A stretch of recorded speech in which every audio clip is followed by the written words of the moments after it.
Hey, Dr. John Finn here. Welcome to the Habit Mechanic podcast. Right now, you can get my new best-selling book, Train Your Brain for the AI Revolution, at tougherminds.co.uk. The digital book, audiobook, and physical book are all available at a special price that you won't find anywhere else.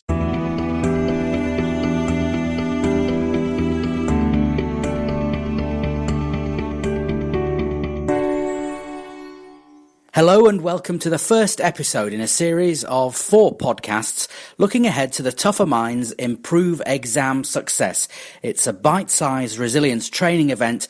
It's taking place on Thursday, the 21st of April at the UCL Institute of Education in London. There are 2 sessions, one starting at 6:15 and the other starting at 8 o'clock. The same content in each session. The 2 start times are there to suit personal schedules. The session's going to be suitable for anybody and everyone, for professionals in the world of work who are facing qualifications and professional exams and tests, for parents who want to support their children in the home with their learning and revision, for school pupils of all ages, whether they're sitting 11 plus exams, entrance exams for schools, GCSEs or A Levels, and for university students who are facing course exams, tests, and of course their finals. The price of the session is just £49 and tickets are available now via the Tougher Minds website, tougherminds.co.uk, and that event again taking place on April the 21st. And in the coming weeks we're going to be talking to Tougher Minds founder and managing director John Finn and Tougher Minds head of education Andrew Foster to get a taster of the event and get a flavour of some of the simple and practical techniques that they'll be showing at those sessions at the UCL Institute of Education in London. The sessions will be divided up into 4 broad areas: the big picture, preparing to learn, the learning process itself, and the exam process. And it is worth pointing out that the sessions really are applicable for anybody, whether you're a professional in the world of work, a parent looking to support your child, a school pupil facing the various exams that one faces at the various stages of education, and university students as well, whether that's coursework or finals. The sessions are simple, practical and very accessible, and also engaging and entertaining, and Tougher Minds has certainly received some great feedback about the quality and the content of the sessions in the past. So we're going to look ahead to those events in the coming weeks, as we say, and we're going to talk to John Finn and Andrew Foster in 4 separate short podcasts. And we're going to start the first of these by considering the trouble with exams. What challenges do exams pose, and why can they be so problematic for some people? And we started off by asking Andrew Foster to give his experiences of exams as a working teacher. The main problems, Andrew, relate to procrastination, children watching themselves just put off work day by day, week by week, until the examinations are there, and there's 3 textbooks to get through, and there's just not the hours in the day to be able to do it. So I've seen former pupils sat desperately trying to get through the material when there's 3-4 days to go, and it's a hopeless task. Then when we come to the examination itself, even those who have been revising solidly, often they feel anxiety, they're worried about what might come up on the examination, what if there's an unfair question, what they will do in those circumstances, and that leads them not being in the best emotional state for performing in that examination.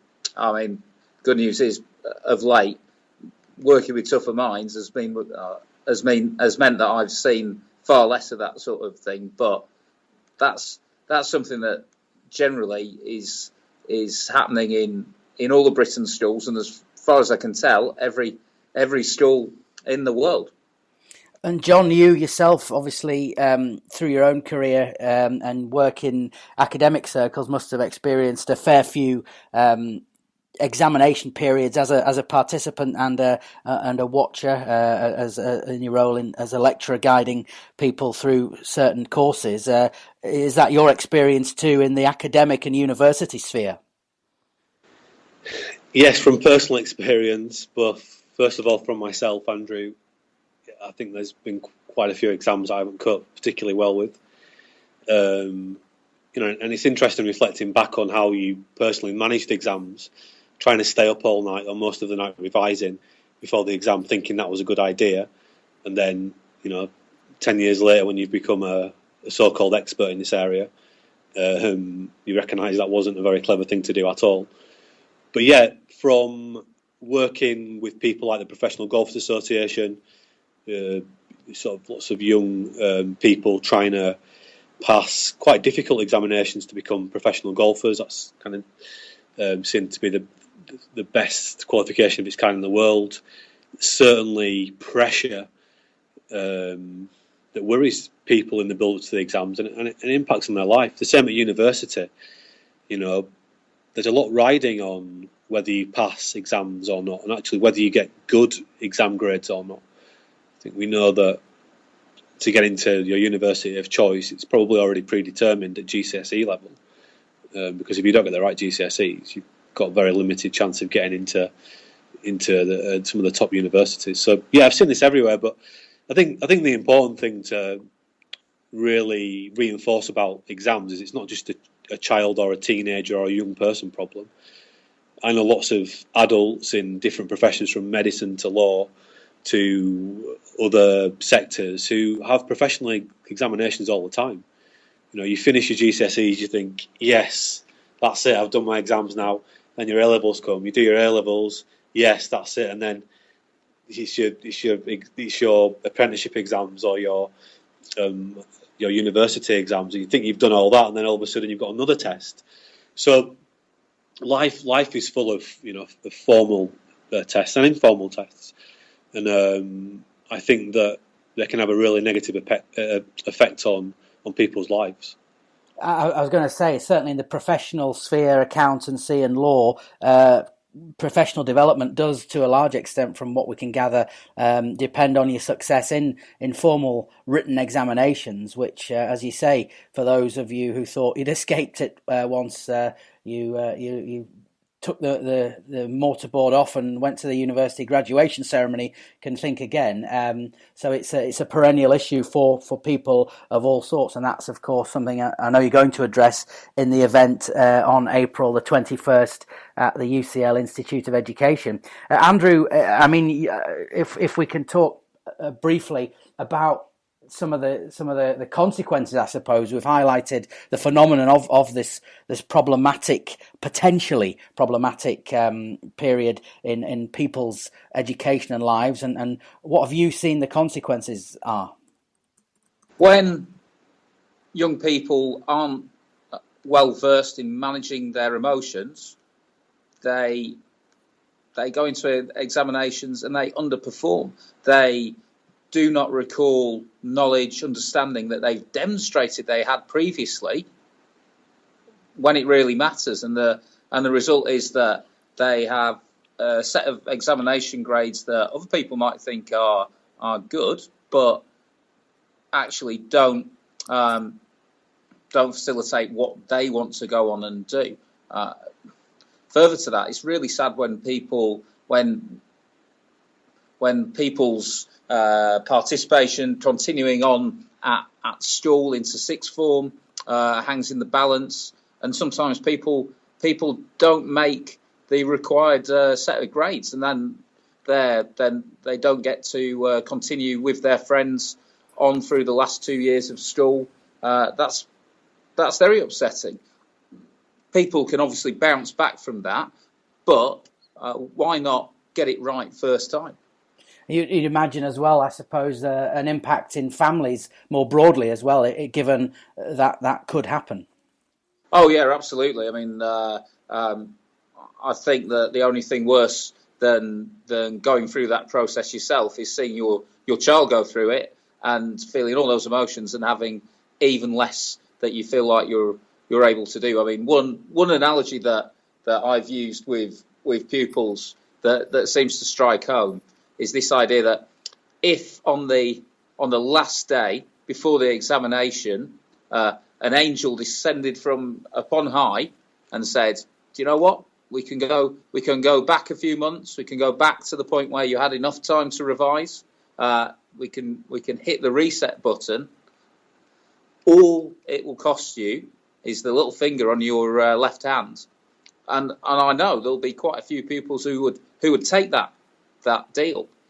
The reality is they don't need to give up their little finger. There still is time right now, and that's why I'm really excited about this event, because it can help those young people and also older people who've got examinations coming up get prepared, get to the point where the night before the examinations they wouldn't take that deal at all. They would feel confident, they would feel that they've used that time really effectively, and they can go into that examination and do themselves justice.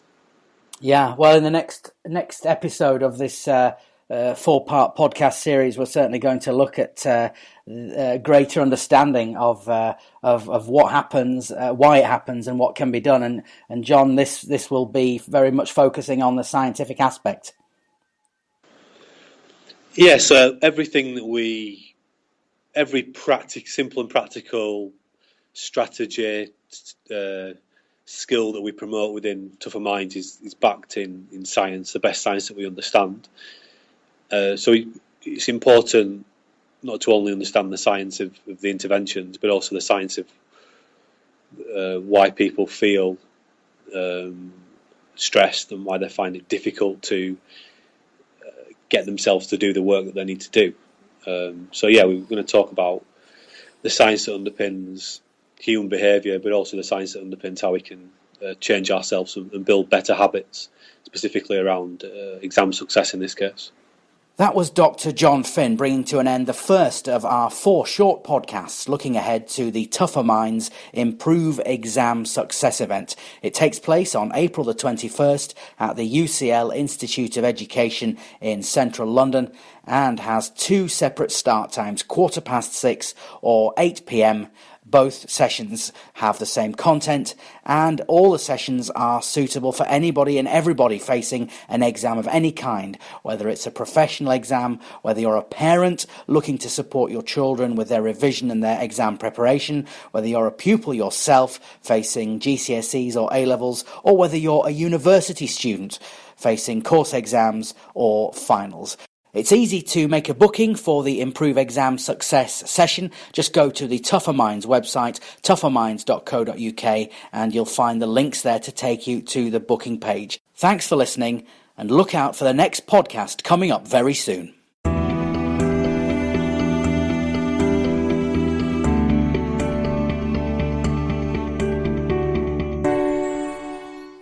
Thanks for listening to the Habit Mechanic podcast. If you liked it, please subscribe and tell someone else about one of the ideas or insights that you found most interesting.